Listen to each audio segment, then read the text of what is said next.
یہ سب سے بڑی خصوصیت ہے نبی اکرم صلی اللہ علیہ وسلم کی، کیونکہ ہم سب جانتے ہیں جتنے انبیاء اللہ کے رسول صلی اللہ علیہ وسلم سے پہلے آئے وہ ایک مخصوص علاقے کے لیے آتے تھے، کبھی کبھار مخصوص لوگوں کے لیے آتے تھے، اور ان کا پیغام مخصوص وقت کے لیے ہوتا تھا۔ نبی اکرم صلی اللہ علیہ وسلم کی خصوصیات میں سے خصوصیت ہے کہ آپ صلی اللہ علیہ وسلم کسی مخصوص علاقے کے لیے نہیں آئے، کسی مخصوص قوم کے لیے نہیں آئے۔ ہاں آپ کسی مخصوص قوم میں آئے، اس علاقے میں پیدا ہوئے، لیکن آئے ان کے لیے نہیں تھے، تو کسی مخصوص علاقے کے لیے نہیں آئے، کسی مخصوص قوم کے لیے نہیں آئے، بلکہ نبی اکرم صلی اللہ علیہ وسلم کی رسالت کی یہ سب سے امتیازی، جس کو کہیں گے ڈفرنس کرنے والی یا خصوصیت ہے، جو سب سے زیادہ فرق کرتی ہے، وہ یہ ہے کہ آپ کی رسالت یہ سارے انسانوں کے لیے یاد رکھیں۔ جب سے آپ مبعوث ہوئے تب سے لے کر قیامت تک ہر انسان نبی اکرم صلی اللہ علیہ وسلم کا امتی ہے، یاد رکھیں آپ کی امت میں ہے، چاہے وہ نبی اکرم صلی اللہ علیہ وسلم کو پہچانتا ہو یا نہ ہو، جانتا ہو یا نہ ہو، مانتا ہو یا نہ ہو، وہ ان کے رسالت کے اندر مطلب شامل ہے، مطلب وہ اللہ کے رسول صلی اللہ علیہ وسلم کے رسالت پر ایمان لانا اس کے لیے ضروری ہے، اب چاہے وہ مانے یا نہ مانے، تو آپ سب کے لیے بھیجے گا۔ یہ سب سے پہلی آپ کی خصوصیت ہے۔ اللہ رب العزت نے سورہ سبا سورہ نمبر 34 اور آیت نمبر 28 میں فرمایا اور کہا وَمَا أَرْسَلْنَاكَ إِلَّا كَافَّةً لِلنَّاسِ بَشِيرًا وَنَذِيرًا وَلَكِنَّ أَكْثَرَ النَّاسِ لَا يَعْلَمُونَ۔ اللہ فرماتا اور کہتا ہے کہ اے محمد صلی اللہ علیہ وسلم، ہم نے تم کو تمام لوگوں کی طرف خوشخبری سنانے والا، کافۃ للناس، تمام لوگوں کی طرف بھیجا خوشخبری سنانے والا، بشیرا و نذیرا، اور لوگوں کو ڈرانے والا۔ خوشخبری ایمان لانا اور اس کے نتیجے میں کیا ملے گا؟ ڈرانا، ایمان نہ لانے کا نتیجہ، اور آخرت میں اس کا عذاب کس شکل میں ملے گا۔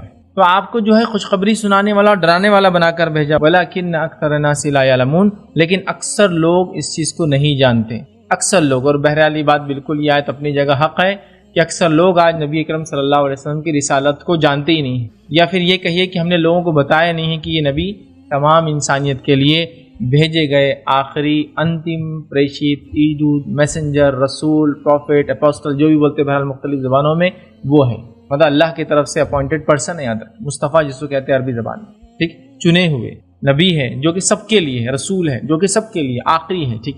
تو بہرحال یہ آپ کی سب سے بڑی خصوصیت ہے، اور پہلی خصوصیت میں نے آپ کے سامنے رکھی، آپ کی رسالت عالمگیر ہے پورے عالم کے لیے۔ آئیے صحیح بخاری کی ایک روایت ہے، نبی اکرم صلی اللہ علیہ وسلم فرماتے ہیں پہلے ہر نبی اپنی قوم کی طرف مبعوث کیا جاتا تھا، مطلب میرے سے پہلے، مطلب آپ سے پہلے ہر نبی قوم کی طرف مبعوث کیا جاتا تھا، اور مجھے قیامت تک آنے والے سب لوگوں کے لیے نبی بنا کر بھیجا گیا ہے، لیکن میری خصوصیت یہ ہے کہ میں قیامت تک آنے والے ہر انسان کے لیے نبی بنا کر بھیجا گیا ہوں۔ تو یہ آپ کی سب سے بڑی خصوصیت یاد رکھیے کہ جو نبی ہمیں ملے وہ نبی، یا جس نبی پر ہم نے ایمان لایا، ہم مسلمان ہوئے، یہ نبی صرف ہمارے لیے نہیں ہے، یہ نبی سارے عالم کے لیے ہے، چاہے اس عالم میں رہنے والے لوگ کسی مذہب کے یا کسی عقیدے کے ماننے والے ہو، لیکن اللہ کے رسول ان کے لیے بھی ہے، ان تمام کے لیے ضروری ہے کہ وہ بھی اللہ کے رسول صلی اللہ علیہ وسلم پر ایمان لائے، ورنہ آخرت میں ان کے لیے کوئی چارہ نہ ہوگا سوائے اس کے کہ انہیں عذاب میں مبتلا کیا جائے، ٹھیک ہے۔ آئیے دوسری خصوصیت نبی اکرم صلی اللہ علیہ وسلم کی دیکھتے ہیں۔ تو نبی اکرم صلی اللہ علیہ وسلم کی دوسری خصوصیت وہ یہ ہے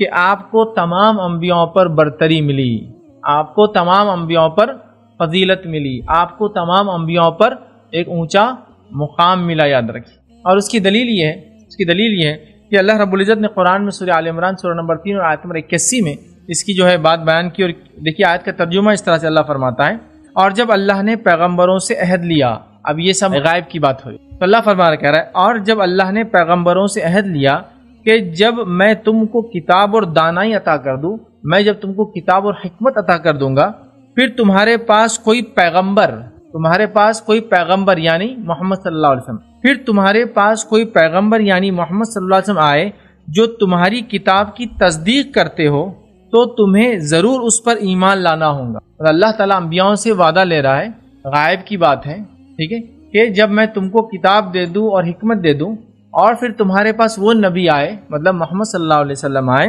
جو تمہاری کتاب کی تصدیق کرے، تو تم ضرور اس پر ایمان لاؤ، تمہیں اس پر ایمان لانا ہوگا، اور ضرور اس کی مدد کرنی ہوگی، تم کو اس کی مدد بھی کرنی ہوگی اس نبی کی، اور ایمان بھی لانا ہوگا محمد صلی اللہ علیہ وسلم پر کرنی ہوگی۔ اور عہد لینے کے بعد پوچھا کہ بھلا تم نے اقرار کیا؟ اللہ نے یہ بات کہنے کے بعد کہا کیا تم اس کو مانتے ہو؟ اقرار کیا اور اس اقرار پر میرا ذمہ لیا، مطلب تم نے کیا اس بات کا اقرار کیا کیا اور اس اقرار پر میرا ذمہ لیا، یعنی مجھے ضامن ٹھہرایا کہ ہاں میں ضامن ہوں اس چیز کا؟ تو انبیاء نے کہا، انہوں نے کہا، تمام انبیاء نے کہا ہاں ہم نے اقرار لیا۔ اللہ نے فرمایا کہ تم اس عہد و پیمان کے اوپر گواہ رہو اور میں بھی اس پر گواہ رہتا ہوں۔ مطلب آخری نبی اگر تمہارے زمانے میں آ جائے، تمہاری رسالت کے دوران آ جائے، تو کیا تم اس پر ایمان لاؤ گے اور اس کی مدد کرو گے؟ اللہ نے کہا، تمام انبیاء نے اقرار کیا اور وعدہ کیا کہ اللہ ہاں، اگر وہ پیغمبر ہماری زندگی میں آ جائے ہم ایمان بھی لائیں گے، اس کی مدد بھی کریں۔ تو نبی اکرم صلی اللہ علیہ وسلم کی اس سے برتری، افضلیت، رفعت معلوم ہوتی۔ یاد رکھیے کہ تمام انبیاء سے وعدہ لیا گیا کہ اگر آپ صلی اللہ علیہ وسلم ان کے زمانے میں آ جائے تو وہ لوگ اللہ کے رسول صلی اللہ علیہ وسلم پر ایمان لائیں گے۔ کتنی بڑی بات ہے، یاد رکھیے کتنی بڑی بات ہے۔ اور اس کی دوسری دلیل کی نبی اکرم صلی اللہ علیہ وسلم کو فوقیت رفعت ملی، وہ یہ ہے کہ اللہ کے رسول صلی اللہ علیہ وسلم نے تمام انبیاء کی امامت کی۔ اور یہ واقعہ کب ہوا؟ یہ بھی غائب کی بات ہے، معراج کا واقعہ ہے۔ اور معراج میں نبی اکرم صلی اللہ علیہ وسلم نے تمام انبیاء کی امامت کی، جس سے امام الانبیاء آپ کو لقب ملا۔ اور ظاہر سی بات ہے کہ امام کی فوقیت دوسرے لوگوں پر کیا ہوتی ہے ہم سب جانتے ہیں۔ ایک عام اعتبار سے حدیث میں آتا ہے کہ جس کو قرآن زیادہ معلوم ہو، جو عمر میں زیادہ ہو، وہ امامت کرائیں گا، مطلب علم میں زیادہ ہو، ہے نا۔ تو اسی طرح نبی اکرم صلی اللہ علیہ وسلم کو امام بنایا گیا تمام انبیاء کو، اور آپ نے ان کو نماز پڑھائی۔ اس سے بھی دلیل ملتی ہے نبی اکرم صلی اللہ علیہ وسلم کی رفعت اور فوقیت دوسرے انبیاء پر کتنی ہے اندر۔ تو یہ آپ کی دوسری خصوصیت تھی۔ آئیے نبی اکرم صلی اللہ علیہ وسلم کی تیسری خصوصیت کیا ہے وہ آپ کے سامنے رکھتا ہوں، اور وہ یہ ہے کہ آپ خاتم النبیین ہیں۔ مطلب آپ پر رسالت ختم ہو گئی۔ پہلے ہم نے دیکھا آپ سب کے لیے ہے، دوسرا ہم نے دیکھا آپ کی فضیلت کیا ہے تمام انبیاء پر، تیسرا ہم دیکھ رہے ہیں کہ آپ جو ہے آخری نبی ہے۔ یاد رکھیے آپ صلی اللہ علیہ وسلم کا آخری نبی ہونا یہ آپ کی بہت بڑی خصوصیت ہے، یاد رکھیے۔ اور اس خصوصیت اور اس بات کو ہمارے لیے بے حد ضروری آج کے اس فتنہ انگیز دور میں کہ اپنی آنے والی نسلوں کو، اپنے بچوں کو اس کی تعلیم و تربیت دے کہ نبی اکرم صلی اللہ علیہ وسلم کے بعد قیامت تک دوسرا کوئی نبی آنے والا، دوسرا کوئی رسول آنے والا نہیں ہے۔ یاد رکھیے کیونکہ بہت سارے لوگوں نے قرآن کی آیتوں کی منمانی تفسیر کر کے گمراہ کن عقیدہ رکھا۔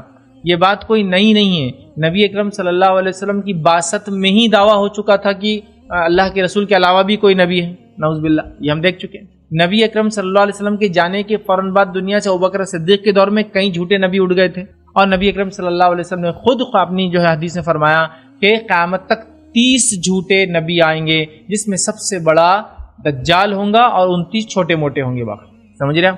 تو گویا نبوت کے دعویٰ کرنے والے تو کئی ہوں گے، جو امپیکٹ جو اثر رکھیں گے لوگوں پر وہ 30 ہوں گے، جس میں سب سے زیادہ اثر دجال کا ہوں گا، اور وہ بھی ایسے ہی کریں گا، پہلے نبی کہیں گا اور پھر رب کہیں گا۔ تو بہرحال دجال کا امپیکٹ سب سے زیادہ ہوگا، اس کے بعد 29 اور ہوں گے جو بہت انسانیت پر اثر انداز ہوں گے، مطلب اپنی جھوٹی نبوت کا دعویٰ کر کے کئی لوگوں کو جہنم رسید کریں گے۔ اپنے بچوں کو یہ عقیدہ سکھانا بے حد ضروری ہے کہ محمد صلی اللہ علیہ وسلم کی یہ خصوصیت ہے کہ آپ آخری نبی ہے، سیل آف دا پروفٹ ہے، خاتم النبیین ہے۔ یاد رکھیے آپ کے بعد کوئی نبی نہیں آنے والا، کوئی رسول نہیں آنے والا۔ اور کچھ لوگوں نے یہ دعویٰ کیا کہ ہاں نبی تو آپ آخری ہے، رسول آپ آخری نہیں ہیں، تو یہ بڑی احمقانہ بات ہے، اس لیے کہ نبوت بنیادی چیز ہے، جو نبی ہوتا ہے وہی رسول ہوتا ہے۔ تو جب نبوت ختم کر دی گئی تو رسالت باقی کیسے رہیں گی؟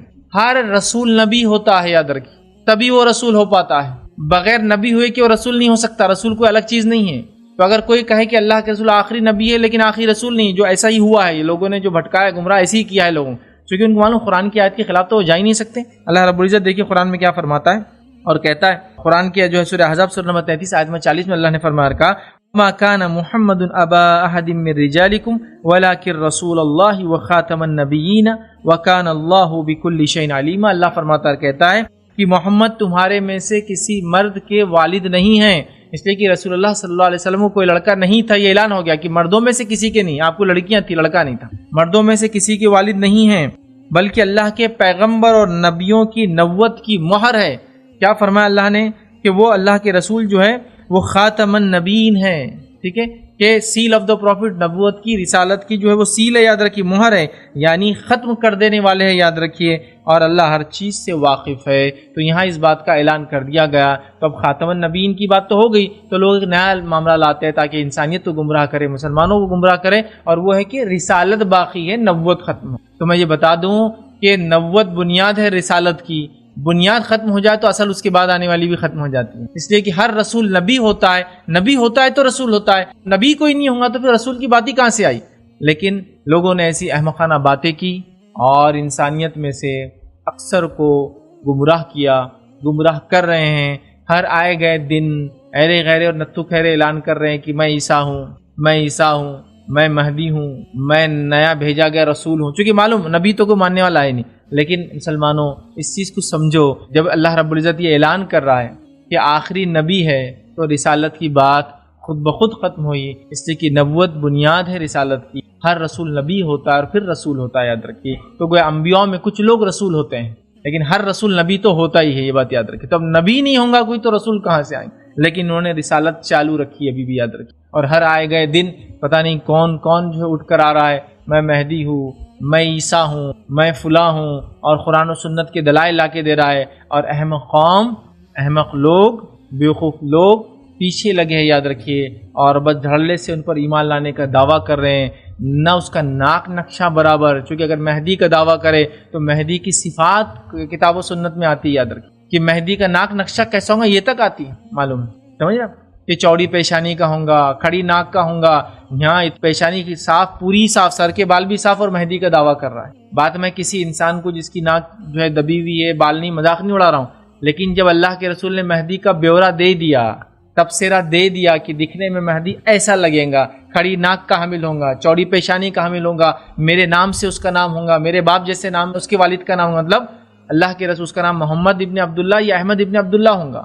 ٹھیک ہے، اور ناک نقشہ تک بتا دیا. تو اب کوئی مہدی کا دعویٰ کرے جس کی ناک ہی دبی ہوئی ہو اور پیشانی پہ بالی نہ ہو، مطلب سر پورا ہی صاف ہو، اس کا دعویٰ کیسے قبول کیا جائے گا مہدی ہونے کا؟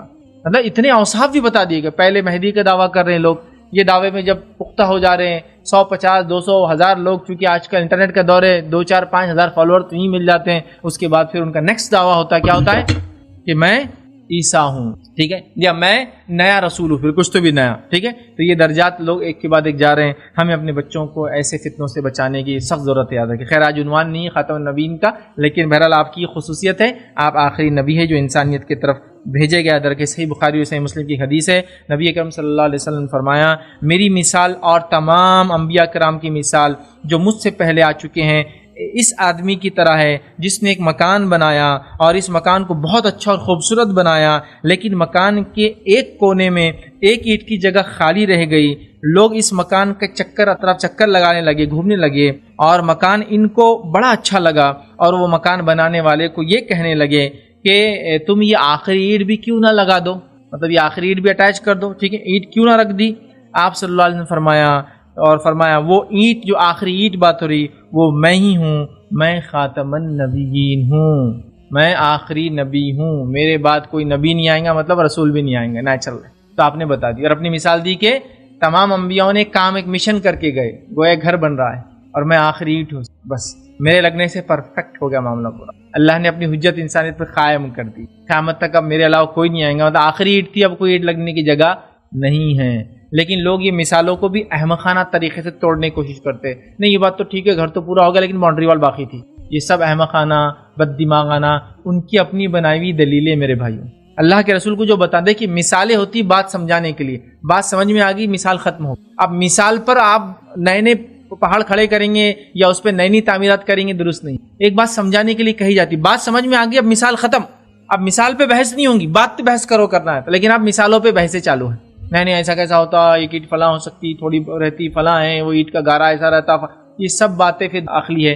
بات سمجھانے مثال دی گئی، بات سمجھ میں آ گئی، مثال ختم ہو گئی. اب بات اصل بات پہ کرو کیا ہے، ٹھیک ہے. بہرحال تو اللہ کے رسول نے وضاحت کر دی. چوتھی اور خصوصیت جو نبی اکرم صلی اللہ علیہ وسلم کی وہ یہ ہے کہ آپ صلی اللہ علیہ وسلم کے پیروکار سب سے زیادہ ہوں گے. آپ آئے سب سے آخر میں، عمر کے اعتبار سے آپ کی عمر بھی بہت کم تھی. میں یہ نہیں کہتا ہوں کہ سب سے کم تھی انبیاء میں، کیونکہ عیسیٰ علیہ السلام کی عمر اس سے بھی کم تھی جب اٹھائے گئے. لیکن پرانے انبیاء کو دیکھ لے، نوح علیہ السلام کی دعوت کا وقت دیکھ لیا، دعوت و تبلیغ کا وقت 950 سال ہے خالی. اس کے علاوہ زندگی کتنی پائے واللہ عالم. روایتوں میں آتا ہے اسرائیلیت میں آدم علیہ السلام 1000 سال جیے. مختلف انبیاءوں کی اور بھی روایت واللہ عالم، بہرحال جو بھی اس کی دلائل ہو، لیکن لمبی لمبی عمریں جیے. نبی اکرم صلی اللہ علیہ وسلم آخری نبی اور عمر کے اعتبار سے بہت لمبی نہیں، 63 سال کی آپ کی زندگی تھی، لیکن آپ کی دعوت و تبلیغ کا اثر یہ ہے کہ آپ کی امتی سب سے زیادہ ہوں گے. چوتھی فضیلت ہے آپ کے پیروکار دنیا میں سب سے زیادہ ہوں گے، آپ کے ماننے والے سب سے زیادہ ہوں گے، آپ پر ایمان لانے والے سب سے زیادہ ہوں گے، حالانکہ آپ سب سے آخر میں آئے. یاد رکھیے نبی اکرم صلی اللہ علیہ وسلم صحیح مسلم کی روایت خود فرماتے اور کہتے ہیں، انس بن مالک رضی اللہ عنہ حدیث کے راوی کہتے ہیں کہ آپ صلی اللہ علیہ وسلم نے فرمایا، قیامت کے دن سب سے زیادہ پیروکار میری امت کے ہوں، سب سے زیادہ ماننے والے قیامت کے دن میری امت کے لوگ ہوں گے۔ تو اللہ کے رسول صلی اللہ علیہ وسلم کے ماننے والے سب سے زیادہ ہوں گے۔ اور اس کے بعد سیکنڈ نمبر پہ کون ہوں گے؟ موسیٰ علیہ السلام کے ماننے والے۔ تو ایک روایت کے اندر ہے اللہ کے رسول نے قوم دیکھی جو جا رہی تھی، پوچھا یہ کون ہے؟ تو کہا یہ موسیٰ کی۔ پھر آپ صلی اللہ علیہ وسلم کو بتایا کہ ایک بہت بڑی قوم بتائے گی، بہت زیادہ لوگ بتائے گئے۔ آپ نے کہا یہ کون ہے؟ بتائیے آپ کی۔ تو گویا ہمارے بعد جو سب سے بڑی قوم ہوں گی وہ ہوں گی بنی اسرائیل۔ اور جنت میں بھی جانے کے اعتبار سے، بہرحال بات آئیں گی بعد میں، جنت میں بھی جانے کے اعتبار سے ہم لوگ تعداد میں سب سے زیادہ ہوں گے۔ حدیث میں یہ یہاں تک ہے کہ 2/3 2/3 امت مسلمہ ہوں گی پوری جنت میں، اور 1/3 باقی تمام انبیاء کی۔ تو بہرحال نبی اکرم صلی اللہ علیہ وسلم کے ماننے والے سب سے زیادہ ہوں گے، حالانکہ رسالت کے اعتبار سے آپ سب سے آخر میں آیا تھا۔ ٹھیک ہے، آئیے آگے بڑھتے ہیں۔ پانچویں خصوصیت جو نبی اکرم صلی اللہ علیہ وسلم کی وہ یہ ہے کہ آپ صلی اللہ علیہ وسلم کو 2 ایسی صورتیں یا 2 ایسی آیتیں دی گئی جو اس سے پہلے کسی کو نہیں دی گئی۔ سورہ فاتحہ مکمل صورت اور سورہ بقرہ کی آخری 2 آیتیں، یہ آپ کی خصوصیت ہے، یہ آپ سے پہلے کسی کو نہیں ملی۔ ٹھیک ہے، بہرحال لیکن سورہ فاتحہ مکمل اور سورۃ البقرہ کی آخری 2 آیتیں وہ آیتیں ہیں جو کسی کو نہیں ملی۔ تو ہمارے نبی کی یہ خصوصیت ہے اور اس قوم کو یہ نعمت دی گئی۔ آئیے صحیح مسلم کی روایت ہے، عبداللہ ابن عباس رضی اللہ عنہما اس کے راوی فرماتے ہیں کہ ایک روز جبرائیل علیہ السلام نبی اکرم صلی اللہ علیہ وسلم کے پاس بیٹھے ہوئے تھے کہ انہوں نے اوپر سے دروازہ کھلنے کی زوردار آواز سنی اور اپنا سر اوپر اٹھایا۔ جبرائیل علیہ السلام اللہ کے رسول کے ساتھ ہیں، آسمان پہ ایک دروازہ کھلتا ہے، اس کی زوردار آواز ہوتی ہے، جبرائیل علیہ السلام اوپر آسمان کی طرف دیکھتے ہیں۔ ٹھیک ہے، اس کے بعد وہ فرماتے ہیں کہ سر اٹھایا اور نبی اکرم صلی اللہ علیہ وسلم کو بتایا، پھر اللہ کے رسول کو بتایا اور کہا کہ یہ آسمان کے دروازوں میں سے ایک دروازہ ہے جو آج سے پہلے کبھی نہیں کھلا، یہ آج سے پہلے کبھی نہیں کھلا۔ اس سے ایک فرشتہ نازل ہوا ہے جو آج سے پہلے کبھی نازل نہیں ہوا، اور اس نے آپ کی خدمت میں سلام عرض کیا اور کہا کہ آپ صلی اللہ علیہ وسلم کو 2 نور مبارک ہو، 2 نور آپ کو مبارک ہو۔ آپ صلی اللہ علیہ وسلم سے پہلے یہ نور کسی نبی کو عطا نہیں کیے گئے، 2 نور آپ کو مبارک ہو اس نے کہا، اور کہا کہ یہ نور اس سے پہلے کسی کو عطا نہیں کیے گئے، مطلب یہ وہی آ چکی تھی، لیکن اس کی فضیلت بتانے کے لیے ایک فرشتہ مکمل طور سے فرسٹ ٹائم دروازہ کھول کے فرسٹ ٹائم دنیا میں آ رہا ہے، یہ اتر چکی یہ باتیں، لیکن وہ صرف بتانے آ رہا ہے آپ کو کیا ملا ہے، 2 نور مبارک ہو۔ ٹھیک ہے، آپ صلی اللہ علیہ وسلم سے پہلے یہ 2 نور کسی کو عطا نہیں کیے گئے، وہ یہ ہے جب بتایا گیا وہ کون سے، تو وہ یہ ہے سورہ فاتحہ اور سورہ بقرہ کی آخری 2 آیتیں۔ پھر اس فرشتے نے ایک اور بات کہی، اس بات کو سب غور سے سن لے، بہت ہی زبردست بات ہے، ہم تمام کی مشکل، پریشانی، دکھ، درد، بیماریوں کا علاج اس میں چھپا ہے۔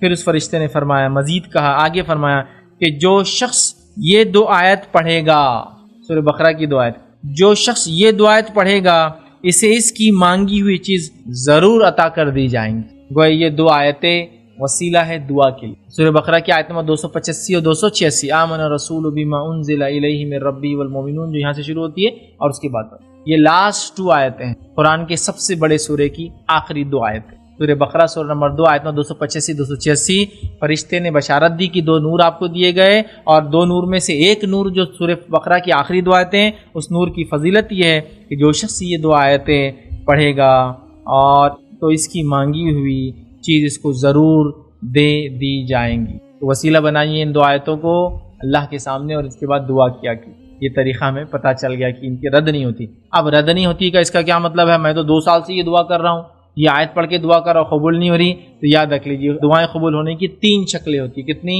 3۔ جو مانگا وہ مل گیا، جو مانگا اس کے بدلے اللہ تعالیٰ کو مصیبت کو ٹال دیتا ہے، ٹھیک ہے، یا جو مانگا اس کے بدلے دنیا میں کچھ نہیں ملتا، آخرت میں بدلہ ملے گا۔ تینوں میں سے ایک قبول ہوں گی، مطلب ہوں گی، شکل کیا ہوں گی ایک الگ بات ہے، بدلہ کیسے ملیں گا ایک الگ بات، لیکن ایک طریقہ تو مل گیا ہم کو، یہ وسیلہ ہے یار۔ ٹھیک ہے، چلیے آگے بڑھتے ہیں۔ 6ٹھی فضیلت، 7ویں فضیلت، 8ویں فضیلت اور 9ویں فضیلت یہ ایک ہی حدیث کے اندر آتی ہے۔ ویسے اس حدیث میں 6 اور 5 کے الفاظ کے ساتھ آتا ہے کہ مجھے 5 چیزیں عطا گئی، مجھے 6، بٹ یہ ساری ایک ہی ساتھ انشاءاللہ ایک ہی جو ہے حدیث کے اندر آئیں گی۔ تو 6ٹھی فضیلت نبی اکرم صلی اللہ علیہ وسلم کی، 7ویں، 8ویں اور 9ویں ایک ساتھ آئیں گی۔ وہ کیا ہے؟ 6ٹھی فضیلت آپ کی یہ ہے کہ آپ کے لیے مال غنیمت حلال کیا گیا، مطلب آپ کی امت کے لیے آپ کے لیے مال غنیمت حلال کیا گیا۔ 7ویں فضیلت یہ ہے کہ تمام زمین آپ کے لیے پاکیزہ کر دی گئی، مسجد ہے، سجدہ کر سکتے ہیں، نماز پڑھ سکتے ہیں۔ 8ویں فضیلت یہ ہے کہ آپ کا روب، دبدبہ اور ڈر 1 مہینے کی مسافت تک کافروں کے دل میں ڈال دیا گیا تھا۔ اور 9ویں فضیلت یہ ہے آپ کو شفاعت عطا کی گئی، سفارش کریں گے آپ روز قیامت عطا کی۔ ٹھیک، آئیے یہ فضیلت چونکہ ایک ہی حدیث میں آتی ہے، ایک ساتھ رکھنے کی کوشش کرتا ہوں۔ مسلم کی روایت ہے، جابر بن عبداللہ انصاری رضی اللہ عنہ فرماتے اور کہتے ہیں کہ رسول اللہ صلی اللہ علیہ وسلم نے فرمایا اور کہا، مجھے 5 ایسی خصوصیت، اس حدیث میں 5 ہے لیکن ایک اور روایت اس میں 6 کے الفاظ بھی یاد رکھ، ٹھیک، لیکن اس میں 5 کے الفاظ، مجھے 5 ایسی خصوصیتوں سے نوازا گیا ہے جو مجھ سے پہلے کسی کو عنایت نہیں کی گئی، عطا نہیں کی گئی، ٹھیک ہے۔ تو 5 خاص ہے آپ کے لیے۔ پہلی کیا ہے؟ ہر نبی کو خاص اسی قوم کی طرف مبعوث کیا گیا تھا، مجھے ہر سرخ اور سیاہ کی طرف بھیجا گیا، دونوں کی طرف مجھے بھیجا گیا۔ تو یہ بات تو ہم لے چکے نمبر 1 کے اندر آپ سب کے لیے۔ اس کے بعد فرمایا اسی حدیث کے اندر، جو کہ ہمارا چھٹا پوائنٹ ہوگا دیکھا جائے تو وہ یہ ہے کہ پہلے کسی نبی کے لیے مال غنیمت حلال نہ تھا لیکن میرے لیے مال غنیمت حلال ہے۔ تو گویا اللہ کے رسول صلی اللہ علیہ وسلم کی چھٹی خصوصیت یہ ہے کہ آپ کے لیے مال غنیمت حلال کیا گیا ہے جو کہ اس سے پہلے حلال نہیں تھا۔ معنی کیا ہے؟ مال غنیمت وہ مال ہوتا ہے جب جنگ ہوتی ہے، جنگ ہونے کے حق اور باطل کی جنگ ہوتی ہے، اور جنگ کے اندر جو دشمن چھوڑ کر جاتا ہے اس مال کو مال غنیمت کہتے ہیں۔ وہ مال غنیمت لیا جاتا ہے اور مختلف طریقے سے نبی اکرم صلی اللہ علیہ وسلم حدیث میں بتایا، اس کو تقسیم کر دیا تھا، قرآن نے بتایا اور حدیث کے اندر بھی تقسیم کر دیا جاتا ہے۔ وہ لوگ جس نے پارٹیسپیٹ کیا، جنگ میں حصہ لیا تھا، کسی بھی نوعیت سے حصہ لیا، ان کو وہ چیز ملتی ہے، کچھ کو کچھ زیادہ، کچھ کو کچھ کم، سمجھ رہے بات کو؟ تو یہ مال غنیمت۔ لیکن پچھلی قوموں کے لیے ہوتا یہ تھا کہ وہ جنگ جیت جاتے تو وہ پورا مال جمع کر دیا جاتا ایک جگہ، پورا مال جمع کر دیا جاتا، ایک آگ آسمان سے آتی اور پورا مال ختم ہوتا۔ یہی قربانی کا معاملہ تھا۔ آدم علیہ السلام کے 2 بیٹوں نے اختلاف کیا، کہا قربانی دو، ایک نے اچھا دمبا رکھا، ایک نے سڑی ہوئی خراب گھاس رکھی، آسمان سے آگ آتی اور اس قربانی کو قبول کر لیا کرتی۔ یہ طریقہ تھا، پہلے ایسا ہوتا، لیکن اس امت کے لیے مال غنیمت حلال کر دیا گیا، سمجھ رہے آپ؟ تو یہ چھٹی خصوصیت ہے نبی اکرم صلی اللہ علیہ وسلم کی جو آپ نے حدیث میں فرمائی۔ صحیح مسلم کی روایت کا قصہ ہے، پہلے کسی نبی کے لیے مال غنیمت حلال نہ تھا، میرے لیے اسے حلال کیا گیا، مطلب میرے لیے اور میری امت کے لیے اسے حلال کر دیا گیا ہے۔ یہ آپ کی چھٹی خصوصیت ہے۔ آئیے 7ویں خصوصیت جو نبی اکرم صلی اللہ علیہ وسلم کی وہ یہ ہے کہ نبی اکرم صلی اللہ علیہ وسلم کے لیے اور آپ کی امت کے لیے ساری زمین کو پاکیزہ کر دیا گیا ہے نماز کے معاملے میں، یا مسجد بنا دیا گیا یا سجدہ گاہ بنا دیا گیا ہے۔ تو ساری زمین کو آپ کے لیے پاکیزہ یا مسجد جو ہے بنا دیا گیا ہے، سجدہ گاہ مطلب نماز ادا کی جا سکتی ہے۔ آپ نے حدیث کے اندر فرمایا، یہ صحیح مسلم کی روایت کا ایک ٹکڑا آپ نے فرمایا، اور صرف میرے لیے ہی تمام زمین پاک، مطہر اور مسجد بنا دی گئی ہے، لہٰذا جو شخص نماز کا وقت پا لے تو اسے چاہیے کہ وہ اسی جگہ پہ نماز پڑھ لے۔ سمجھ رہے آپ؟ اب اس بات کو آپ کو سمجھنا ہوگا اس زمن میں یا اس ضمن میں کہ پہلے کے لوگوں کے لیے کیا معاملہ تھا۔ تو آئیے اگر بائبل کا آپ مطالعہ کریں تو پہلے کے لوگوں کے لیے ہوتا یہ تھا کہ اللہ تعالیٰ ایک زمین کو اپوائنٹ کرتا تھا کہ یہی نماز ہوگی۔ جیسا موسیٰ علیہ السلام کا واقعہ بائبل میں لے تو یہ ملتا ہے کہ موسیٰ علیہ السلام کو بتا دیا گیا تھا کہ یہ جگہ نماز ہوگی، تو یہود سارے کے سارے اس جگہ جمع ہوتے تھے۔ ایک سمجھ لیجئے چمڑے سے بنا ہوا پنڈال تھا، بلکہ بائبل میں تو پوری تفصیلات آتی، کیسا بنے گا، ڈائریکشن کیسا ہوگا، چمڑا کس کا استعمال ہوگا، کس قسم کا ہوگا، کتنا چوڑا ہوگا، کتنا، بہرحال جو ہم کو تفصیلات میں نہیں جانا ہے۔ تو گویا سجدہ کہاں ہوگا، نماز کہاں ادا ہوں گی، وہ فکس ہوتا تھا۔ آپ سمجھ لیجیے کہ آدمی سفر کر نماز کا وقت تو نہیں پڑھ سکتا تھا، اس کو وہیں پہنچنا ہے اس جگہ پر، سمجھے آپ بات؟ لیکن اس امت کو کیا سہولت دی گئی؟ ساری زمین سجدہ گاہ بنا دی گئی، جہاں نماز کا وقت ہو نماز پڑھ لو، مطلب زمین اگر پاک ہے تو پڑھ لو، پاک سے مراد غلاظت، پیشاب پیخانہ گندگی نہ ہو، پڑھ لو، کوئی مسئلہ نہیں، کوئی مسئلہ۔ بہت بڑی بات ہے نا؟ اگر ہمارے لیے بھی ضروری ہوتا مسجد جا کے پڑھنا، ہاں عام حالت میں تو مسجد میں باجماعت پڑھنا ہے مردوں کو، لیکن عورتیں گھر میں پڑھ سکتی، ان کے لیے جماعت کا مسئلہ نہیں آتا۔ لیکن ایسا نہیں، اللہ تعالیٰ نے کتنی چھوٹ دی، امت پوری دنیا میں گھوم رہی ہے، چاند پہ چلے جائے نماز پڑھے، زمین کے سمندروں کے اندر کام کری نماز پڑھے، جہاں اس کو وقت ملا ساری زمین اس کے لیے پاک کر دی گئی، سجدہ گاہ بنا دی گئی، مسجد بنا دی گئی، آپ کو جہاں بھی نماز کا وقت ملے وہاں نماز پڑھ لیں۔ اس سے ایک اور چیز ہے، حالانکہ یہ مسئلہ الگ ہے لیکن خالی بات آئی تو رکھ رہا ہوں، وہ یہ ہے کہ ہم میں سے کچھ لوگ ایسے ہوتے ہیں جو جنگلی اونٹ جیسے بن جاتے ہیں۔ اونٹ کی خصوصیت یہ ہوتی ہے جہاں بیٹھتا ہے وہیں بیٹھتا ہے، دوسروں کو بیٹھنے دیتا نہیں اور وہیں خود بیٹھتا ہے، دوسری جگہ بیٹھتا بھی نہیں۔ تو ویسا نہ ہو جائے، ایسا ہوتا ہے کچھ لوگ نماز پڑھنا ہے تو یہیں پڑھوں گا، یہیں پڑھوں گی، اب وہ جگہ کوئی بیٹھ گیا تو انتظار کرتے کھڑے رہتے۔ کچھ لوگوں کا حال مسجد میں بھی ہو جاتا ہے، یہ وہ باڑے کے اونٹ کیسا، جنگلی اونٹ کیسا کہ اس نے جہاں بیٹھنا ہے تو وہ آتے ہیں مسجد میں نماز، کوئی بیٹھا ہوا چلو ڈو میری جگہ ہے۔ آپ پہلے تو مسجد ہے تو مسجد میں تو کہیں بھی پڑھ سکتے، ساری دنیا ہی مسجد ہے ہمارے لیے، تو ہم ایک جگہ کو خود ہی اپوائنٹ کر دے رہے، منتخب کر لے میں یہیں پڑھوں گا یا پڑھوں گی۔ گھروں میں خاص ہوتا، میں نے دیکھا عورتیں ایک جگہ بنا لیتی، اب اگر وہاں بچہ کھیل رہا تو نماز چھوڑ دیتے، نہیں بولے وہ پوری جگہ آپ کی نماز اس جگہ پہ بھی ہوں گی جو گھر میں آپ نماز پڑھتے ہیں عام طور سے، آپ کی نماز وہاں بھی ہوں گی جو آپ کا ڈرائنگ روم ہے، آپ کی نماز وہاں بھی ہوں گی جو آپ کا بیڈ روم ہے، آپ کی نماز وہاں بھی ہوں گی جو آپ کا کچن ہے، آپ کی نماز سب جگہ ہو سکتی ہے آپ کی نماز، کیوں نہیں ہو سکتا؟ سمجھ رہا بات؟ اور زمین پہ جگہ نہیں. میں نے کئی لوگوں کو دیکھا ماشاءاللہ گلف میں، یو کے میں، یو ایس میں، یورپین کنٹریز میں زمین برابر نہیں پاکی تو گاڑی کو کھڑے کرتے اس ڈائریکشن میں جس ڈائریکشن میں قبلہ ہے، اور اس کے پیچھے بونٹ جو ہوتا ہے، ہیچ بیک گاڑیاں جو ہوتی بونٹ ہوتا ہے، اس کے اوپر نماز پڑھتے کھڑے رہ کر. اگر نیچے زمین صحیح نہیں ہے، غلاظت کا ڈر ہے، تو گاڑی کے اوپر کھڑے رہ کے پڑھ رہے ہیں. اوپر چھت پہ نہیں، اس کی بازو جگہ ہوتی ہے نا، ڈکی جس کو بولتے ہیں لمبی جن کی گاڑی، نمازیں پڑھ رہے ہیں. نماز پڑھنے کے لیے چھوٹ نہیں، ہر جگہ پاک ہے ہمارے لیے. ہم لوگ فکس کر لیتے ہیں، بڑا مسئلہ ہوتا ہے. ٹھیک ہے، بہرحال یہ آپ صلی اللہ علیہ وسلم کی خصوصیت ہے. 8ویں خصوصیت جو نبی اکرم صلی اللہ علیہ وسلم کی وہ یہ خصوصیت ہے کہ آپ صلی اللہ علیہ وسلم کا روب، دبدبہ 1 مہینے کی مسافت تک ڈال دیا گیا. 1 منتھ کا جو اس زمانے میں ٹریول ہوتا تھا، سفر ہوتا تھا، اس سفر تک نبی اکرم صلی اللہ علیہ وسلم کا روب اور دبدبہ تھا لوگوں پر. سمجھ رہے؟ اسی کے نتیجے میں ابوبکر صدیق کا روب اور دبدبہ، اسی کے نتیجے میں عمر ابن خطاب کا روب اور دبدبہ کیسا تھا معلوم ہے نا؟ کہ اگر فارس کے بادشاہ کے پاس عمر ابن خطاب کا نام لے لیا جاتا تو کوڑے لگواتا جو نام لیتا، اس لیے کہ اس کی رات کی نیند اجڑ جاتی. کہ عمر انصاف کو پسند کرنے والا انسان اور میں ایک ناانصاف بادشاہ ہوں، مجھے ڈر ہے عمر آ کر کے میری سلطنت نہ چلے، ڈرتے تھے لوگ. تو مومن کا روب اور دبدبہ یہ سب کے لیے ہے. نبی کا روب اور دبدبہ وہ خاص تھا، آپ کی خصوصیت جو 1 مہینے کے لیے تھا، وہ کسی کا نہیں ہو سکتا. لیکن ہر مومن کا ایک روب اور دبدبہ ہوتا ہے، وہ اس کے ایمانی کیفیت کا تقاضا ہوتا ہے کتنا اس سے لوگ ڈریں گے. سمجھے؟ اور خاص طور سے روب دبدبہ وہ نہیں کہ میرے کو دیکھ کے لوگ ڈر کے بھاگ رہے، آنکھیں لال کر دیا، بال، وہ نہیں. ایک اندر سے جو فطری ڈر ہوتا ہے، خوف ہوتا ہے، جو ایمان والوں سے کافروں کو ہوتا. سمجھ رہے ہیں آپ؟ کسی بنیاد، حسد کی بنیاد پہ یا کسی اور بنیاد پہ دشمنی لے لیتے ہیں بہرحال. سمجھ رہے؟ تو روب اور دبدبہ نبی کا خاص تھا. 1 مہینے کی مسافت تک روب تھا آپ کا، دبدبہ اور ڈر تھا. سمجھ رہے آپ؟ کہ دشمن ڈرتا تھا آپ سے، یہ آپ کی خصوصیت تھی. اور صحابہ اس کی جیتی جاگتی مثالیں ہیں. صحابہ، کئی صحابہ کے واقعات آتے ہیں. عمرو بن عاص رضی اللہ عنہ کے تعلق سے ایک واقعہ سنا. چاہتے تھے کہ اللہ کے رسول صلی اللہ علیہ وسلم کو دیکھے کبھی. سمجھ رہے آپ؟ وہ کہتے ہیں کہ ہم دیکھنے کی کوشش کرتے لیکن نظر خود نیچے جھک. اور اللہ کے رسول کا روب اور دبدبہ ایسا معاملہ تھا کہ صحابہ بھی آپس میں ہوتے تو منہ چہرے کو چہرہ دیکھ کر بات نہیں کرتے تھے. جب آپ دیکھتے وہ کہتے عمرو بن عاص میں سوچتا تھا کہ آج جاؤں گا اور محمد صلی اللہ علیہ وسلم کو غور سے دیکھوں گا، لیکن جب جاتا تو نظر خود میری نیچے جھک جایا کرتی. تو یہ روب اور دبدبہ اللہ کے رسول. سمجھ رہے بات؟ کہ اللہ کے رسول سے کوئی سیدھے دیکھ کر بات نہیں کر پاتا تھا. یہ آپ کا جلال تھا، یہ اللہ تعالیٰ کی طرف سے روب تھا. ادھر کافروں پر تو 1 مہینے کی مسافت تک، لیکن اس کا اثر یہ تھا کہ لوگ آپ کو سیدھے نہیں دیکھ پاتے. لوگ دیکھنا چاہتے ہو پھر نظریں نیچی کر لیا. سمجھ رہا بات؟ بہرحال روب اور دبدبہ نبی اکرم صلی اللہ علیہ وسلم کا یہ آپ کی خصوصیت میں سے. جو نبی خصوصیت جو نبی اکرم صلی اللہ علیہ وسلم کی تھی وہ یہ تھی کہ آپ کو جو ہے شفاعت عطا کی گئی. آپ کو شفاعت عطا کی گئی، سفارش عطا کی گئی. یاد رکھیے یہ آپ کی نبی خصوصیت ہے. صحیح مسلم کی روایت کا ایک ٹکڑا جس میں آپ نے فرمایا اوتیت الشفاعۃ، مجھے شفاعت عطا کی گئی، مجھے سفارش عطا کی گئی. یاد رکھیے. اور یہ سفارش سے مراد روز قیامت مجھے سفارش عطا کی. ٹھیک ہے. اور نبی اکرم صلی اللہ علیہ وسلم روز قیامت سفارش کریں گے.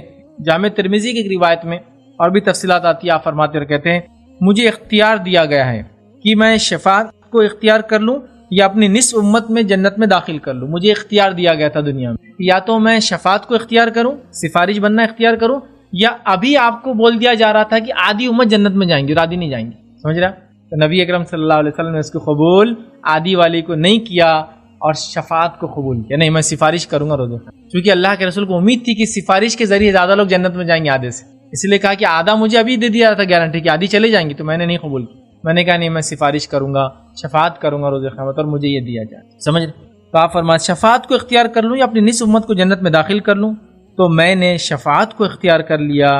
اور یہ اس شخص کے لیے ہے، یہ شفاعت کس کے لیے؟ غور سے سن لے صاحب. اور یہ شفاعت کبریٰ ہے. یہ شفاعت کے بعد ہی سب کچھ ہونے والا، حساب کتاب شروع ہونے والا ہے روز قیامت. تفصیل کا وقت نہیں ہے اس لیے میں نہیں جا رہا ہوں. تو یہ بہت بڑی شفاعت ہے. ہم سب کو یہ شفاعت، یہ سفارش کی دعا کرنا چاہیے اللہ سے کہ محمد صلی اللہ علیہ وسلم کی شفاعت ہمیں روز قیامت حاصل. تو آپ فرماتے ہیں اب میری یہ شفاعت کس کے لیے؟ وہ بھی سن لیجیے غور. اب میری یہ شفاعت اس شخص کے لیے ہے جس نے موت تک اللہ کے ساتھ شرک نہ کیا ہو. موت تک اللہ کے ساتھ شرک نہ کیا، اس کے لیے سے. تو اللہ کے رسول کی شفاعت سے 2 ہی لوگ محروم ہوں گے، کیونکہ ایک اور دوسری روایت بخاری کی روایت میں تفصیلات آتی ہے. ایک ہوں گا مشرک اور دوسرا ہوں گا کافر. شرک اور کفر کرنے والے کے علاوہ سب کے حق میں نبی اکرم صلی اللہ علیہ وسلم کی سفارش قبول ہوں گی. اور یہ کفر اور شرک پر مرنے والے کے لیے، یاد رکھیے. زندگی میں کسی نے کیا تھا توبہ کر لے، انشاءاللہ اللہ معاف کر. مر گیا اسی پر تو معاف نہیں. سمجھ رہے بات؟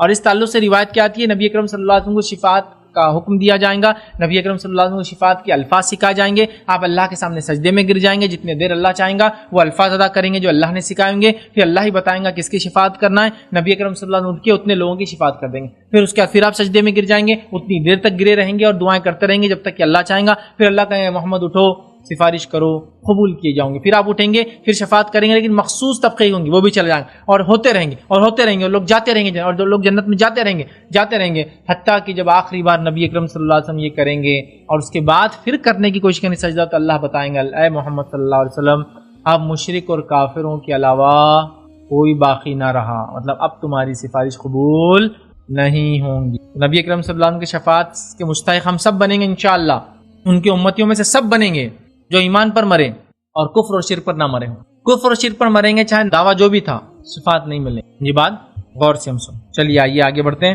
10ویں خصوصیت نبی اکرم صلی اللہ علیہ وسلم کی کیا وہ دیکھتے ہیں۔ نبی اکرم صلی اللہ علیہ وسلم کو آسمان کی سیر کرائی گئی، اس سے پہلے یہ کسی نبی کے ساتھ نہیں ہوا، ٹھیک، اور یہ اللہ کے رسول کی خصوصیت تھی کہ آپ کو آسمانی سفر کرایا گیا۔ اس سفر کو کیا کہتے ہیں؟ معراج، ٹھیک ہے، الاسراء والمعراج، جس کی تفصیلات اگر دیکھنا ہے تو آپ کیا کیجئے سورہ بنی اسرائیل سورہ نمبر 17 کی ابتدائی پہلی آیت اور اس کی تفسیر میں پھر علامہ ابن کثیر نے جو شرح وغیرہ لکھی ہے وہ آپ دیکھیے تو انشاءاللہ عزیز آپ کو پتہ چلیں گا یہ سفر کیا تھا۔ ابھی وقت نہیں ہے، اور معراج کا سفر میں نے بہت تفصیلاً آپ کے لوگوں کے سامنے رکھا ہے، تو آپ وہ لیکچر بھی بہرحال میرا دیکھ سکتے ہیں کہ معراج کا سفر کیا تھا۔ تو یہ آپ کی خصوصیت تھی، آپ کو آسمانی سفر کرا، ٹھیک ہے، یہ خصوصیت کسی اور نبی کی نہیں رہی، یاد رکھیے۔ آئیے نبی اکرم صلی اللہ علیہ وسلم کی جو ہے 11ویں جو خصوصیت تھی جو آپ کے سامنے میں رکھوں وہ یہ ہے کہ اللہ کے رسول صلی اللہ علیہ وسلم کو جیسا آگے دکھتا نماز کی حالت میں ویسا پیچھے بھی دکھتا تھا، یہ آپ کی خصوصیت تھی، معجزہ بھی کہہ لیجیے، خصوصیت تھی آپ کی، اور معجزہ بھی کہہ لیجیے، یہ ایکسیپشنل کسی کو نہیں ملا۔ اور آئیے نبی اکرم صلی اللہ علیہ وسلم فرماتے، صحیح بخاری کی روایت ہے، آپ صلی اللہ علیہ وسلم نماز پڑھا رہے تھے، نماز میں کچھ صحابہ کچھ حرکت کر رہے تھے، تب آپ نے فرمایا تھا کیا تم سمجھتے ہو کہ میری توجہ صرف سامنے ہوتی ہے؟ کیا تم لوگ یہ سمجھ رہے ہو کہ میں نماز پڑھاتا ہوں تو کیا میری توجہ صرف سامنے ہوتی ہے؟ اللہ کی قسم تمہارا رکوع اور سجدہ مجھ سے مخفی نہیں، مجھ سے چھپا ہوا نہیں ہے ہوتا، میں تمہیں اپنی پیٹھ پیچھے بھی دیکھتا ہوں۔ تو نبی اکرم صلی اللہ علیہ وسلم پیٹھ پیچھے بھی نماز کی حالت میں دیکھتے تھے، یاد رکھیں۔ ہم اس کو آپ کی خصوصیت کہہ لیں یا آپ کا معجزہ کہہ لیں، دونوں ہی باتیں ہیں ایک ساتھ، سمجھے آپ؟ نبی اکرم صلی اللہ علیہ وسلم صحابہ کو نماز میں پیچھے بھی کیا کرتے تھے؟ حرکات دیکھتے تھے، لیکن اس بات سے کوئی یہ غلط بات نہ ثابت کرے کہ نبی اکرم صلی اللہ علیہ وسلم نعوذ باللہ عالم الغیب، نہیں، آپ کو علم غیب نہیں تھا، ہاں اتنا علم تھا جو اللہ رب العزت اپنے انبیاء کو دیتا ہے تاکہ ان کا ایمان بلند ہو، اور وقتاً فوقتاً چیزوں کو بتاتا ہے، جیسا پچھلی قوموں کے واقعات اللہ کے رسول کو بتائے گا، یہ غیب کا علم تھا، آگے قیامت سے پہلے کیا ہونے والا آپ کو بتائے گا، یہ علم غیب سے تھا، یہ تو ایک الگ بات ہے، یہ تو ایک الگ بات، لیکن مکمل طور سے نہیں ہو، سمجھ رہے بات؟ بہرحال تو نبی اکرم صلی اللہ علیہ وسلم جیسا آگے دیکھتے ویسا پیچھے بھی دیکھتے تھے۔ 12ویں خصوصیت نبی اکرم صلی اللہ علیہ وسلم کی یاد رکھی وہ یہ ہے کہ نبی اکرم صلی اللہ علیہ وسلم روز قیامت زمین سے سب سے پہلے نکلیں، مطلب جو قیامت قائم ہوں گی تو دنیا سے لوگ اٹھیں گے، اپنی اپنی قبروں سے نکلیں گے، نبی اکرم صلی اللہ علیہ وسلم سب سے پہلے زمین سے اٹھیں گے۔ صحیح مسلم کی روایت ہے، رسول اللہ صلی اللہ علیہ وسلم فرمایا اور کہا، میں سب سے پہلا شخص ہوں جس سے قیامت کے دن زمین سے قبر پھٹیں گی، مطلب میں سب سے پہلا شخص ہوں جس سے قبر مطلب خبر پھٹیں گی، مطلب سب سے پہلے میں قبر سے نکلوں گا، یا زمین سے سب سے پہلے شق ہونے کے بعد پھٹنے کے بعد میں سب سے پہلے نکلوں گا۔ اسی لیے میں نے کہا کہ اپنی قبر سے جب لوگ روز قیامت نکلیں گے، نبی اکرم صلی اللہ علیہ وسلم سب سے پہلے قبر سے نکلیں، یہ آپ کی خصوصیات میں سے ایک خصوصیت ہے، یاد رکھیے، اور اس کے بعد دیگر لوگ سارے لوگ نکلیں گے، یاد رکھیے، ٹھیک ہے۔ اسی طرح 13ویں خصوصیت جو 13 جو پوائنٹ ہے نبی اکرم صلی اللہ علیہ وسلم خصوصیت کا 13ویں وہ یہ ہے کہ سب سے پہلے پل صراط پر نبی اکرم صلی اللہ علیہ وسلم گزریں گے، پل صراط پہ سے سب سے پہلے نبی اکرم صلی اللہ علیہ وسلم گزریں گے، جس کی کیفیت بڑی خوفناک ہے، ہیبتناک ہے، تفصیلات کا موقع نہیں، بس مختصر رکھ رہا ہوں۔ نبی اکرم صلی اللہ علیہ وسلم نے فرمایا جہنم پر روز قیامت ایک پل رکھا جائے گا، ہر انسان کو اس پل کو کراس کرنا ہے، گزارنا ہے، جو اس پہ سے گزر جائیں گا وہ کامیاب ہو جائیں گا، سب کو اس پہ سے گزرنا ہے، مطلب جہنم کو سب دیکھنے والے، یاد رکھیں، حقیقت میں تو گزرنا ہے۔ جس پل کی کیفیت یہ آتی ہے وہ جو ہے بال سے زیادہ پتلا ہے، باریک ہے، تلوار کی دھار سے زیادہ تیز ہے، اور اس کے اوپر ہکس اور نوک لگے ہوئے ہیں، جس میں روایت میں آتا کچھ لوگ اس پہ چلتے تھوڑا چل کے کٹ کر گر جائیں گے، ٹکڑے ہو کر گریں گے، کچھ پہنچتے پہنچتے گریں گے، کس کے اعضاء کٹ کے اٹکنا شروع ہو جائیں گے، جو ہکس ہوں گے بہت مشکل سے لوگ پہنچیں گے اس کو پار کر، یہ بہت کٹھن گھڑی ہوں گی، یاد رکھیے روزہ۔ بہرحال لیکن اس پہ سب سے پہلے نبی اکرم صلی اللہ علیہ وسلم اس پہ سے گزریں گے. پتہ چلا یا ابن آدم کی اولاد میں سے کوئی بچنے والا نہیں ہے, سب کو جہنم پہ سے گزرنا ہے پل صراط کے ذریعے. بہرحال تو آپ صلی اللہ علیہ وسلم کیا فرماتے ہیں, حدیث میں الفاظ دیکھیے, بخاری کی روایت ہے, آپ نے فرمایا جہنم کے اوپر ایک پل رکھا جائے گا, سب سے پہلے میں اس سے گزروں گا. یہ بھی آپ کی خصوصیت ہے, سب سے پہلے اس پل پہ سے آپ گزریں گے. اسی طرح نبی اکرم صلی اللہ علیہ وسلم کی 14ویں جو فضیلت ہے, 14 جو فضیلت ہے وہ یہ ہے, جنت میں سب سے زیادہ آپ کی امت داخل ہوں گی. جنت میں سب سے زیادہ آپ کے امتی ہوں گے. اب دیکھیے اس میں کچھ ایسے نکات تھے کہ جنت آپ سے کھلوا جائیں گی, جنت میں آپ داخل ہوں گے, وہ نکات میں نہیں لے رہا ہوں, حالانکہ وہ بھی آپ کی خصوصیات میں آتے ہیں.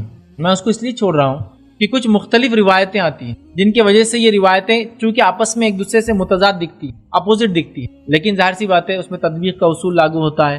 پلس قیامت کا جو دن ہوگا اس کی حالات کے ترتیب کو باندھنا بہت مشکل ہے, کون سا کب ہوگا کیسا ہوگا ہم نہیں جانتے, واللہ عالم. اس لیے میں کیا کر رہا ہوں, جب ایسی باتیں آ رہی ہیں تو کچھ باتوں کو چھوڑتا چل رہا ہوں, لیکن روایتوں میں یہ الفاظ ہے, لیکن میں اپنے پوائنٹس میں نہیں گن رہا ہوں کہ میں جنت کے پاس سب سے پہلے اٹھوں گا, پل صراط پہ سے میں گزروں گا, جنت کا دروازہ میرے لیے کھولا جائے گا, سب سے پہلے میں داخل ہوں گا, لیکن میں وہ چھوڑ رہا ہوں کیونکہ اس کے مختلف الفاظ سے دوسری روایتیں بھی آتی کہ میں رکا رہوں گا آخری جنتی جانے تک.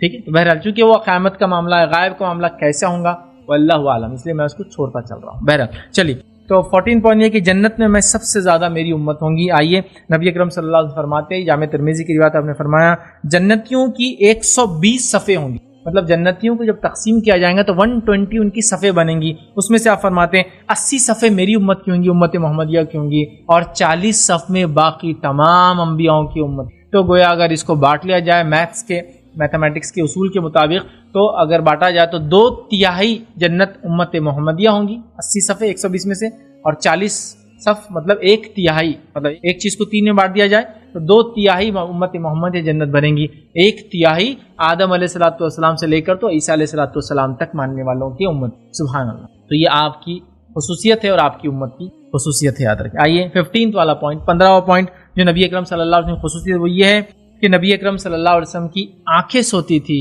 آپ کا دل بیدار رہتا. سمجھ رہا بات. آئیے روایت کے الفاظ سنیے.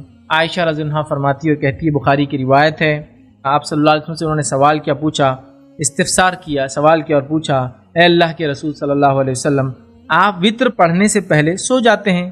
تو آپ نے فرمایا, آپ وتر پڑھنے سے پہلے روز سو جاتے تھے رات میں؟ تو آپ نے فرمایا اور کہا میری آنکھیں سوتی ہے, میرا دل نہیں سوتا. میری آنکھیں سوتی ہے, میرا دل نہیں سوتا. مطلب آپ کا دل اللہ کے ذکر میں لگا رہتا تھا, چاہے آپ نیند کی حالت میں کیوں نہ ہو. میری آنکھیں سوتی, میرا دل نہیں سوتا. لیکن ایک بات یاد رکھیے, جب بھی ایسی روایتیں ملتی میں پیچھے دیکھ سکتا ہوں, میری آنکھیں ان تمام چیزوں کو اس عقیدے سے اور اس طریقے سے سمجھنا جیسے صحابہ نے سمجھا, ورنہ ہم اس کو انلمیٹڈ جب کھول دیتے ہیں نا تو بہت الگ الگ مختلف غلط راستے پھر کھل جاتے ہیں. صحابہ نے کیسے سمجھا, صحابیات نے کیسے سمجھا, آپ کی بیوی کیسے سمجھ رہی ہے, وہ سمجھنا ضروری ہے, ورنہ اپنی سمجھ لڑائیں گے تو پھر جیسے آگے دیکھتے پیچھے دیکھتے, مطلب ظاہر دیکھتے باطن دیکھتے. یہ بھائی آپ کے دل کی تفسیر تھی, ظاہر باطن. ہاں حدیث میں الفاظ ہے سامنے اور پیچھے کے, یہ ظاہر باطن کہاں سے لاتے, لیکن لوگ کیا کرتے, اضافہ کر دیتے ہیں, نبی کی ذات میں غلو کرتے ہیں. یہ بات یاد رکھیے, نبی وہ ہے جو نبی خود بتائے. میں کیسا نبی کو ڈیفائن کروں, وہ بتائیں گے, وہ کیا کر سکتے. جب وہ بتا رہے ہیں تو میں نے نہیں, اس سے زیادہ ہے آپ, یہ تو غلط بات ہے. اسی لیے اللہ کے رسول نے کہا کہ میری شخصیت میں غلو مت کرو, جیسا کہ لوگوں نے عیسیٰ علیہ الصلوۃ والسلام کی شخصیت میں غلو کر دیا, تو غلو نہیں ہونا چاہیے. بہرحال تو اللہ کے رسول کا دل نہیں سوتا تھا, آنکھیں سوتی تھی, یاد رکھیے, آرام کرتے. آئیے آگے بڑھتے ہیں. 16ویں خصوصیت جو 16 والا پوائنٹ ہے, خصوصیت نبی اکرم صلی اللہ علیہ وسلم کی خاصیت وہ یہ ہے, نبی اکرم صلی اللہ علیہ وسلم اگر بیٹھ کر بھی نماز پڑھے تو آپ کو ثواب پورا ملتا تھا. یہ مسئلہ ہم سب جانتے ہیں کہ امتی ہونے کے اعتبار سے اللہ کے رسول کی خود حدیث ہے, کھڑے رہنے کے مقابلے میں بیٹھ کے نماز کا ثواب آدھا ہے, اور بیٹھ کر نماز کے مقابلے میں لیٹ کر نماز کا ثواب آدھا ہے. لیکن اللہ کے رسول صلی اللہ علیہ وسلم کی خصوصیت یہ تھی, آپ بیٹھ کر بھی نماز پڑھے تو ثواب آپ کو پورا ملتا تھا. اور اس تعلق سے صحیح مسلم کی روایت ہے, عبداللہ بن عمر رضی اللہ عنہما اللہ کے رسول صلی اللہ علیہ وسلم کی خدمت میں حاضر ہوئے اور پوچھا کہ مجھے پتہ چلا ہے کہ آپ صلی اللہ علیہ وسلم نے فرمایا کہ آدمی کی بیٹھ کر نماز جو ہے, بیٹھ کر نماز نصف ثواب رکھتی ہے, اور آپ بیٹھ کر پڑھتے ہیں. تو آپ نے فرمایا میرا معاملہ لیکن تم جیسا نہیں ہے, مطلب جو تم سن رہے ہو کہ میرے بارے میں مجھے پورا ملتا ہے ثواب, بات صحیح ہے, میرا معاملہ تم جیسا نہیں ہے. حالانکہ عام اعتبار سے اگر لوگ ایسا کریں گے تو ان کو ثواب آدھا ملیں گا. یہاں ایک نقطہ اور رکھ دیتا ہوں, حالانکہ اس سے ریلیٹڈ نہیں ہے, لیکن بات سمجھانے کے لیے صرف, وہ یہ ہے کہ ہمارے پاس امت مسلمہ میں کسی نے ایک افواہ پھیلا دی. افواہ یہ پھیلا دی کہ عورتوں نے نماز بیٹھ کر ہی پڑھنا چاہیے, اور دوسری پھیلا دی کہ نفل کو بیٹھ کر ہی پڑھنا چاہیے. دونوں باتیں غلط. عورتیں بھی کھڑے رہ کر نماز پڑھیں گی، چونکہ ان کے نماز کا بھی ثواب کھڑے رہ کر اگر پڑھیں گے تو بیٹھنے کے مقابلے میں ڈبل ثواب، مطلب اگر بیٹھ کے پڑھیں گے تو کھڑے رہنے کے مقابلے میں آدھا ثواب ہے۔ لیکن پوری امت مسلمہ کی نماز بیٹھ کے پڑھ رہی عورتیں، کیوں؟ ارے بھائی وہ فقہی مسئلہ ہے بیٹھ کے پڑھنے کا۔ جب ایسا مسئلہ ہو، آپ کو ڈر ہو کہ کوئی غیر محرم کی نظر پڑیں گی نماز میں، ہے نا، سفر کر رہے وغیرہ وغیرہ، تب علماء کہتے ہیں کھڑے رہنے میں کیا ہوتا ہے، ہوا چل رہی وغیرہ ہو رہا تو جسم دکھ سکتا ہے، چلک سکتا ہے، تو بیٹھ کر پڑھنا ہے۔ عام حالت میں تھوڑی بیٹھ کر پڑھنا ہے، یہاں تو گھر کے اندر ہی بیٹھ کر پڑھ رہے ہیں۔ نہیں بولے عورت کی نماز بیٹھ کر، اور یہ غلط فہمی مردوں میں ڈال دی اور افواہ پھیلا دی کہ مرد نے نفل بیٹھ کے پڑھنا۔ تو میں نے کئی لوگوں کو دیکھا مغرب کی سمجھ نماز پڑھے، 3 رکعت فرض پڑھ لی کھڑے رہ کر، پھر 2 رکعت موقعہ پڑھ لی کھڑے رہ کر، پھر 2 رکعت نیچے بیٹھ کر پڑھتے ہیں، نفل بھی کھڑے رہ کر۔ ہاں کوئی ایسا آدمی ہے جس میں کھڑے رہنے کی طاقت اتنی ہے کہ یا تو فرض کھڑے رہ کر پڑھے یا تو نفل کھڑے رہ کر پڑھے، تو پھر وہ فرض کھڑے رہ کر پڑھ لے، کیونکہ اس کی طاقت اتنی۔ یہ بیمار آدمی ہو سکتا ہے، یہ بوڑھا آدمی ہو سکتا ہے، یہ بیماری کے علاوہ کوئی مسئلہ ہو سکتا ہے اس کے ساتھ، بیچارے کے ساتھ، جس کی وجہ سے وہ بیٹھ کر پڑھ لے، تو تب وہ کیا کرے، کھڑے رہ کر فرض پڑھ لے۔ کچھ لوگوں تو میں نے یہاں تک دیکھا وہ بیچارے بوڑھے ہوتے لیکن کوشش کرتے کھڑے رہ کے پڑھے، تو پہلی رکعت کھڑے رہ کے پڑھ لیتے بیچارے، لیکن بعد کی 2 بیٹھ جاتے ہیں نا۔ جتنا ہو سکتا پہلے تو کھڑے رہ کر ہی پڑھنا، اس لیے جوانی کی عبادت بڑی افضل ہے، یاد رکھیے، کیونکہ طاقت توانائی ہے۔ تو یہ غلط فہمی سے دور ہو جائیے، آدھا ثواب ملتا ہے بیٹھ کر پڑھنے کا۔ تو عورتیں بھی کھڑے رہ کر پڑھیں گی سوائے مجبور ہو، بیمار ہو، اور مرد بھی جو ہے کھڑے رہ کر پڑھیں گے، چاہے فرض ہو، چاہے سنت ہو، چاہے نفل۔ بہرحال چلیے آگے بڑھتے ہیں۔ نبی اکرم صلی اللہ علیہ وسلم کی 17ویں خصوصیت جو تھی وہ یہ کہ آپ صلی اللہ علیہ وسلم کو خواب میں جس نے دیکھا، حقیقت میں آپ صلی اللہ علیہ وسلم کو اس نے، یہ کسی دوسرے نبی کی خصوصیت نہیں، ٹھیک ہے؟ اور یہ بات صحیح ہے، بہت سارے لوگ اس پہ اعتراض جتاتے ہیں، ایسا نہیں، بات صحیح ہے، صحیح بخاری کی روایت ہے۔ نبی اکرم صلی اللہ علیہ وسلم فرماتے اور کہتے ہیں شیطان میری شکل اختیار نہیں کر سکتا، لہٰذا خواب میں جس نے مجھے دیکھا اس نے مجھے دیکھا۔ شیطان میری شکل و صورت نہیں لے سکتا، لہٰذا خواب میں جس نے مجھے دیکھا اس نے مجھے دیکھا۔ لیکن اب بہت سارے لوگ ایک اشکال، ایک ڈاؤٹ لاتے ہیں، وہ کہتے ہیں کہ جب تک کسی شخص کو آپ نے نہیں دیکھا تو خواب میں اس کو کیسا دیکھا پتہ چلے گا یہ وہ ہے۔ لیکن یہ سب منطق ہے، یہ منطق ہے، کیونکہ خواب میں بہت ساری چیزیں جو ہم نے نہیں دیکھی وہ بھی ہم دیکھتے ہیں۔ خواب تو یہی تو ہے، خواب حقیقت پر مبنی نہیں ہوتے بہت ساری بات، اور بہت ساری چیزیں ہم دیکھ لیتے ہیں جو ہم نے دیکھی نہیں پہلے، اور اس کے بعد بھی وہ چیزیں ہوتی ہیں۔ خواب کا معاملہ ہی الگ ہے، یاد رکھیں۔ خواب میں وہ چیزیں دیکھی جا سکتی جو عام حالت میں ہم نہیں دیکھتے ہیں۔ آپ صلی اللہ علیہ وسلم فرماتے ہیں رات میں نے خواب میں اپنے رب کو دیکھا، رات میں نے خواب میں اپنے رب کو دیکھا، اور میرے رب نے جو ہے میرے سینے پر ہاتھ رکھا، اور میرے رب کی انگلیوں کی ٹھنڈک میں نے اندر تک محسوس۔ خواب چیز ہی ایسی ہے، رب کو کوئی دیکھ نہیں سکتا، لیکن اللہ کے فرمایا میں نے رب کو دیکھا، اللہ کو دیکھا۔ سمجھ رہے؟ تو خواب میں دیکھا، لیکن حقیقت میں اتنا ہی ہے، کیفیت بتائی گئی کہ ہاتھ رکھا اللہ تعالیٰ نے اور ٹھنڈک محسوس کیا، تفصیلات اور کچھ بھی نہیں۔ سمجھے بات؟ تو خواب ایک الگ چیز ہے، لیکن یہ بات تو ہے جن لوگوں نے اللہ کے رسول کی صفات، اوصاف، خصلتیں، عادتیں، اطوار، پہننا، اوڑھنا، بچھونا دیکھا ہے، پڑھا ہے، سنا ہے، ان لوگوں کے لیے زیادہ وہ ہے کہ وہ ڈیٹیکٹ کر لے کہ ہاں یہ ہے۔ آپ کو پوچھتا ہے خواب میں کیسے پہچانیں گے محمد صلی اللہ علیہ وسلم، ٹھیک ہے، اور کیا دیکھنے والے کوئی فضیلت ہوتی ہے، دونوں کا جواب دیتا ہوں۔ پہلی چیز یہ کہ خواب میں آپ کیسا پہچانیں گے، آپ پہلے سے اللہ کے رسول کی سیرت پڑھ چکے ہوں گے، آپ کی خصائل، اوصاف پڑھ چکے ہوں گے، آپ کے اٹھنا بیٹھنا پڑھ چکے ہوں گے، پھر وہ خواب کے اندر آپ کو بتایا جائے گا، کبھی شکل کے ذریعے، کبھی پیٹھ سے آپ دیکھیں گے، کبھی سائڈ سے آپ دیکھیں گے کہ فلاں شخص آ رہے ہیں، تو آپ ان خصائل سے پہچان لیں گے کہ محمد، یا پھر دوسرا خواب میں آپ کو بتایا جائے گا کہ محمد صلی اللہ علیہ وسلم آ رہے ہیں۔ ایسے خواب بھی لوگ دیکھتے ہیں کہ وہ خواب میں ہے اور بہت رش فلاں ہے، کوئی کہہ رہے کہ ہٹو اللہ کے رسول آ رہے صلی اللہ علیہ وسلم، خواب میں بتایا جا رہا ہے کہ آ رہے ہیں، یہ خواب میں وہ صفتیں دیکھ رہا، سمجھ رہا بات کیا؟ لیکن ایسے خواب دیکھنے والی کوئی فضیلت ہوتی ہے؟ تو ایسا خواب دیکھنے والے کی کوئی خاص فضیلت نہیں، جتنی روایتیں فضیلتیں بتائی گئی کوئی بھی روایت ثابت نہیں۔ فضیلت لوگ بولتے ہیں اگر خواب میں اللہ کے رسول کو دیکھ لیے تو گناہ معاف، نبی اکرم صلی اللہ علیہ وسلم خواب میں آ گئے تو تم ولی بن گئے، نبی اکرم صلی اللہ علیہ وسلم خواب میں آ گئے تو پچھلا سب صاف حساب، اب نیا حساب کرو، مطلب اچھے کام کرو، پچھلے گناہ معاف ہو گئے، نبی اکرم صلی اللہ علیہ وسلم خواب میں دیکھ لیے تو تم پہ نبی اکرم صلی اللہ علیہ وسلم کی شفاعت روز قیامت واجب ہو گئی، ایسا کچھ بھی نہیں، تو خصوصیت نہیں ہے۔ ہاں آپ یہ کہہ سکتے اللہ کا ایک فضل ہے آپ پر، آپ موجود نہیں تھے اس زمانے میں، اس کے بعد بھی اللہ نے وہ نعمت آپ کو دی، یہ تو ایک بہت بڑی بات، اس میں تو کوئی ڈاؤٹ ہی نہیں، اس میں تو کوئی شک ہی نہیں۔ اور کون سا انسان ہے جو اپنے نبی کو نہ دیکھنا چاہے، ہے نا؟ روز قیامت مرنے کی بات مطلب، اور دنیا کے اندر اگر خواب کے ذریعے اللہ دے تو یہ موقع ہے نا، بہرحال لیکن خواب ہوتے ہیں وہ حقیقت نہیں ہوتے ہیں، اور حقیقت ویسی ہی نہیں ہوتی جیسے خواب میں آپ دیکھتے ہیں، وہ مختلف بھی ہو سکتی ہے۔ بہرحال چلیے، لیکن ایک بات یہاں وضاحت کر دوں، بہت سارے لوگوں نے بہت سارے عجیب و غریب طریقے نکالے کہ یہ سورہ پڑھے تو یہ نبی خواب میں آتے، وہ آیت پڑھے تو وہ نبی خواب میں آتے، سورہ مریم پڑھے تو مریم علیہ السلام خواب میں آتے، سورہ یوسف پڑھے تو یوسف علیہ السلام خواب میں آتے۔ یاد رکھیے شیطان صرف محمد صلی اللہ علیہ وسلم کی شکل نہیں لے سکتا، باقی کسی کی بھی گارنٹی نہیں ہے، یہ آپ کی خصوصیت ہے، سمجھے آپ؟ چلیے 18ویں خصوصیت جو نبی اکرم صلی اللہ علیہ وسلم کی وہ یہ ہے کہ آپ صلی اللہ علیہ وسلم جامع کلمات ادا کیے گئے تھے. حدیث کے الفاظ ہے، اس حدیث کے اندر 6 الفاظ جو بنا، میں نے کہا تھا ایک 5 کی حدیث ہے اور ایک 6 کی ہے، تو 6 کی جو حدیث ہے اس کے اندر ایک اضافی لفظ یہ ہے بخاری کی روایت کے اندر، وہ یہ مجھے جامع کلمات دیے گئے، مجھے جامع کلمات دیے گئے، کلمات کے ساتھ بھیجا گیا ہے اور میرا روب 1 مہینے کی مسافت تک ڈال دیا. مجھے جامع کلمات، علماء لکھتے ہیں اس کی تشریح میں، اس کا معنی یہ کم الفاظ میں زیادہ معنی دینے والا ہے، خصوصیت دینے والی خصوصیت آپ کو دی گئی کم الفاظ میں. اور ماشاءاللہ نبی اکرم صلی اللہ علیہ وسلم کی اگر آپ احادیث پڑھے، جو دعائیں آپ نے سکھائی آپ پڑھے، سبحان اللہ، کم الفاظ میں بڑی بڑی باتیں آتے ہیں. جامع کلمات تھے جو آپ کی بہت بڑی خصوصیت یاد رکھی. ابراہیم علیہ السلام کی بھی خصوصیت، لیکن جامع کلمات والی نہیں. ان کی خصوصیت یہ تھی کہ اللہ نے بحث میں ان کو اپر ہینڈ دیا تھا، اونچا ہاتھ دیا تھا، اور آپ کو خصوصیت یہ تھی کہ کوئی آپ سے بحث کرتا تو اس کو 1 یا 2 نکات رکھتے اور بحث ختم. مطلب ایسے سوال کرتے کہ آگے والا لاجواب ہو. لیکن اللہ کے رسول کی خصوصیت مختلف ہے، آپ کو جامع کلمات ہے. ٹھیک ہے، اور اسی وجہ سے یہ جامع کلمات کی چونکہ آپ کی صفت تھی، نبی اکرم صلی اللہ علیہ وسلم نے ابتدائی دور میں حدیثوں کو لکھنے سے منع کیا. بہت سارے لوگ وہ حدیث ڈالے، دیکھو اللہ کے رسول نے خود حدیث لکھنے سے منع کیا، مطلب من مانی کرو، حدیثوں کی ضرورت نہیں ہے. لیکن کیوں منع کیا تھا؟ وہ بات یاد رکھیں، ابتدائی دور تھا، صحابہ قرآن حدیث میں فرق نہیں کر پا رہے، چونکہ اللہ کے رسول کا کلام بھی بڑا جامع ہوا کرتا. بعد کے دور میں پھر آپ نے اجازت دے دی، لوگوں نے لکھا، یہاں تک کہ لوگوں نے سوال کیا اللہ کے رسول آپ کبھی غصے میں ہوتے، کبھی خوش ہوتے ہیں، کبھی پریشان ہوتے ہیں، تو کیا ایسی حالت میں بھی لکھے؟ تو کہاں لکھو، میں ہر حالت میں میری زبان سے حق کے علاوہ اور کچھ نہیں نکلتا. اور اللہ نے بیان کر دیا وما ينطق عن الهوى ان هو الا وحی یوحی، کہ نبی اپنے دل سے کوئی بات نہیں کرتے، جو بھی کرتے ہیں وہ ان کے جو ہے وحی ہوتی ہے. سمجھ آئے بات؟ بہرحال چلیے آگے بڑھتے ہیں. جامع کلمات آپ کو ادا کی. 19ویں خصوصیت آپ صلی اللہ علیہ وسلم کی وہ یہ ہے کہ قبر میں نبی اکرم صلی اللہ علیہ وسلم کے تعلق سے سوال ہونے والا ہے.